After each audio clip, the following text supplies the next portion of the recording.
2020 මේ ආර්ථික විද්‍යා පාස් පේපර් එකේ MCQ වල 4 වෙනි ප්‍රශ්නය නිෂ්පාදන හැකියාව වක්‍රයක් මත සම්පත් බෙදාවෙන් කිරීමේ කාර්යක්ෂමතා ලක්ෂ්‍ය අත්කරගත හැකි වේ.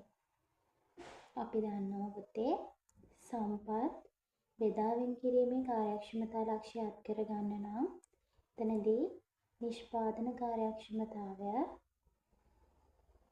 හිට වෙලා තියෙන ලක්ෂයක් වෙන්නත් ඕන.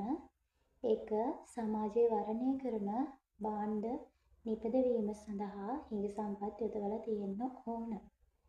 එතකොට ප්‍රශස්ත නිමවුම් ලක්ෂයක් වෙන්න ඕන.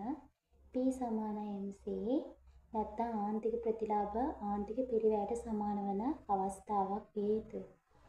පළවෙනි එක බලන්න.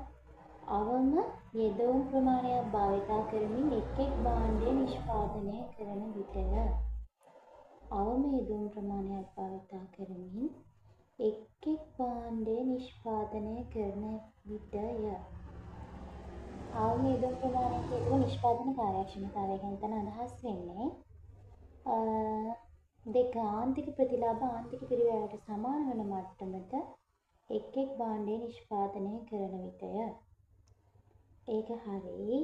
පොඩක් එක තියාගන්න.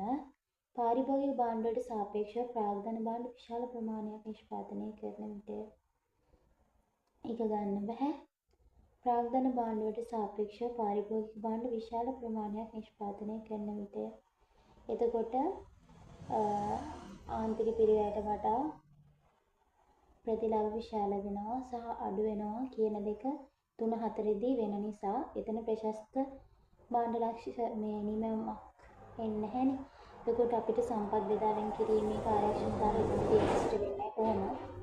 පහ බලන්න භාණ්ඩයේ වින ආන්තික ප්‍රතිලාභ ඉක්මවා යන මට්ටමේදී එක එන්නේ නැහැ උත්තරේ 2 4ට අංශ 1 2.